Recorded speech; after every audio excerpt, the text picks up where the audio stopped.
This evening, I'm going to present to you on the witness blanket and the number of extensions of the witness blanket and what that is. If you're not familiar with the witness blanket is a national monument put together by master carver Carrie Newman to recognize the atrocities of Indian residential schools, and it honors the children, survivors, and symbolizes ongoing reconciliation. Each piece on the witness blanket is a silent witness to some part of this story. Individually, they're fragments of a disappearing narrative, and together they're strong. And together they recount for future generations the true story of loss, strength, reconciliation, and pride. When Carrie was asked by the Truth and Reconciliation to create a piece in, I believe, 2011 for when this project started, he wasn't really sure what it was, but over the next few years, he and his team went from coast to coast to coast, collecting over 800 artifacts for residential school sites and churches, and they're now woven together onto what we see before us is a witness blanket. It's about 40 feet wide, about 9 feet tall, and it is every time I get to see it in person, it's truly it's just an impactful experience for me. And it has been traveling across the country for the last number of years. It's interesting that we're following the Musée de Civilisation, as I believe it was there just last year. And the museum, Carrie, and the witness blanket, we have a unique stewardship agreement. The witness blanket has been given its own legal identity. We do not own the witness blanket, and nor does Carrie, but both Carrie and the Canadian Museum for Human Rights work together to steward that relationship and to steward those stories and to care for those stories. That means that we do the conservation work around the witness blanket, but also work in collaboration with Carrie and the blanket to share those stories and make sure that those stories are accessible for all Canadians. A couple ways that happens. The first way that happened was in some two-dimensional replicas of the witness blanket. I should say that the actual physical witness blanket is no longer able to travel. It's been to Germany, it's been into the United States, it's been across Canada, taken down and set up for almost a decade now. And it is, with Carrie, we decided to not travel the actual physical blanket any longer, but we're going to be incorporating it into our core gallery spaces here at the museum for as long as Carrie, the blanket, and the museum feel that is appropriate. But there are witness blanket replicas out there. They're two-dimensional replicas. Perhaps you've seen them. And I've just put together a list of where they're traveling to. They're designed to go into smaller centers, libraries, and smaller museums. And you can see that they are traveling around the country currently. If one of those is in your area, I encourage you to see it. It is equally as impactful as seeing the real blanket as well.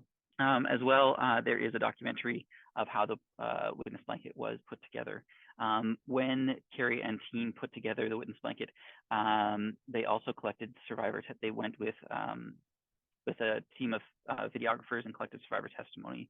So along with the 800 artifacts, they also have thousands of hours of survivor testimony sharing their experiences, and it is equally powerful to hear from them and hear their voices as a part of this piece of work.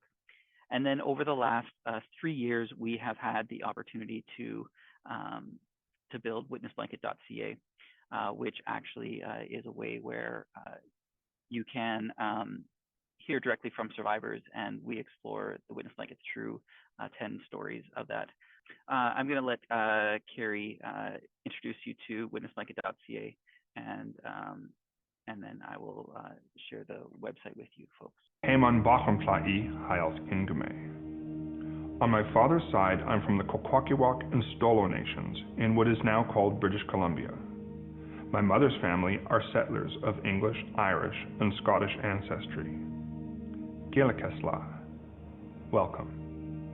I am here to invite you to explore the truth and memories held in the witness blanket, an art installation made out of objects gathered from residential schools, government buildings, churches, and cultural structures across Canada. The stories here detail the experiences of residential school survivors. Together, they provide a glimpse into the trauma that colonialism sends rippling through generations. Some of them are heart-wrenching. Some of them are courageous. All of them speak to the strength and resilience of Indigenous peoples and cultures. In the oral traditions of my ancestors, a witness has an important role. To ensure that things are not forgotten, a witness watches, listens, and then remembers and shares with others what they have learned. So as you explore these stories, I invite you to bear witness. It is important to note that this content can be triggering, so if at any time you feel the need to step away, select the Safe Space icon, which will immediately remove you from the experience and take you to scenes from nature. Haitsepka, Gilakasla, and thank you for visiting. The Witnessblanket, like I said, was developed over 3 years. That development cycle started with sitting down with the National Center for Truth and Reconciliation Survivor Circle before we even started the project, and to identify the audience that we wanted to and how we wanted to share these stories. They helped us to identify what the primary audience of Witnessblanket.ca should be. And the first is survivors, as well as our secondary audiences, which is students in the K-12 setting. They guided us on developing a trauma-informed approach that Carrie talked about, where there is a safe space where you can step out of the experience when you're hearing heart-wrenching stories of survival and resiliency. They helped guide the languages that we chose, how we approached that, encouraging us to not sugarcoat it, while at the same time balancing the needs of students and writing it in a way that all students from kindergarten right through grade 12 could find pieces of Witnessblanket.ca accessible to them in their classroom. And so it was a profound experience to sit with that survivor circle a number of times through the COVID years.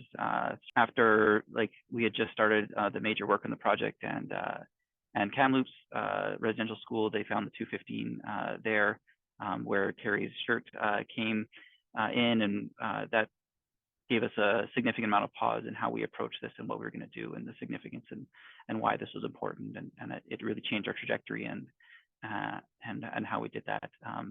But again, it was guided by that partnership, not a rubber stamp of the Survivor Circle, but a partnership with the Survivor Circle and helping us to shape and share their stories, and how do we care for those stories. So this is the Witnessblanket website.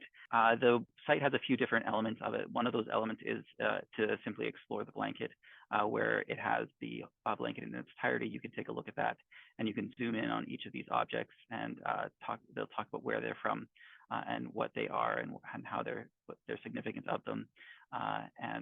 So you can examine each of those pieces on the Witnessblanket website. The other part of it is the story site. The way that we've approached this is we selected 10 objects, again in partnership with the Survivor Circle, to explore different themes of what was lost in residential schools. One of the most powerful parts of encountering the Witnessblanket in person is to see that object and to connect them to that object in some way personally.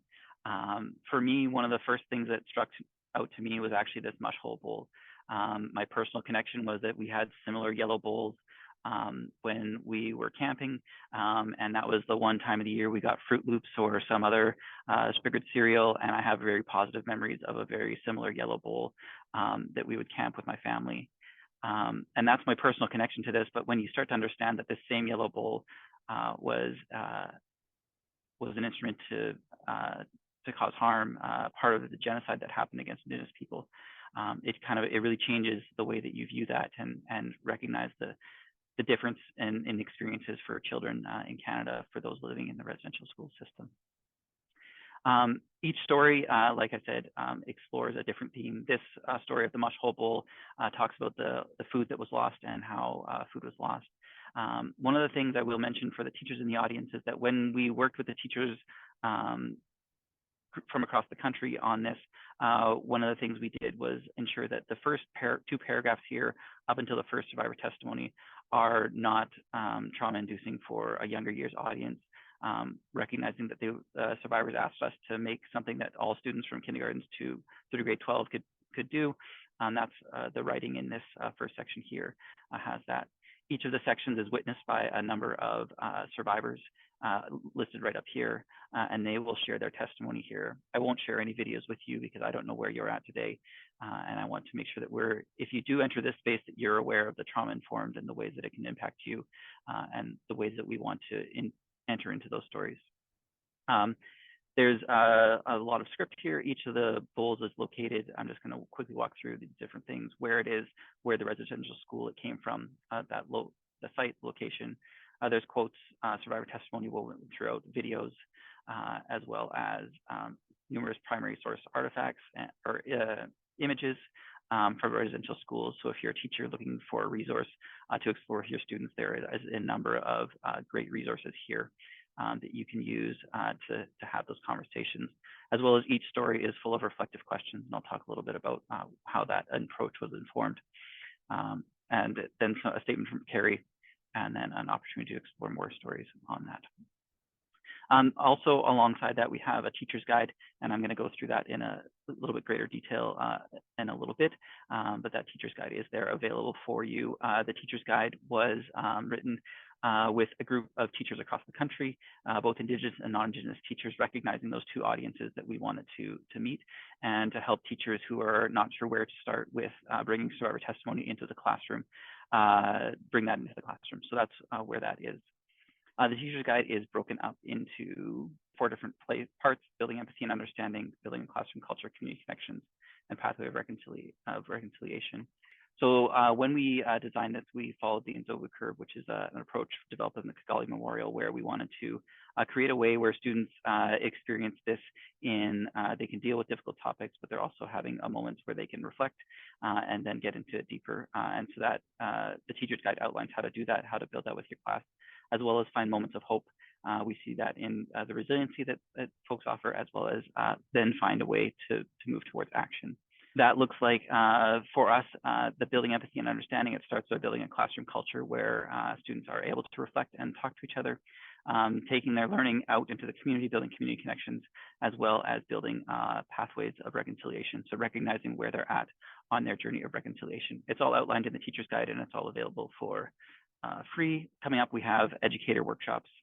If you are interested, the Witnessblanket.ca project was supported by TELUS, and they continue to support us in developing free and delivering free educator workshops across the country, both virtually and in person. We're working right now with Carrie on an augmented reality version and a projection mapping of the Witness Blanket, so it can be projected in schools and gymnasiums and different places like that, as well as they're working on Camosun College with virtual reality.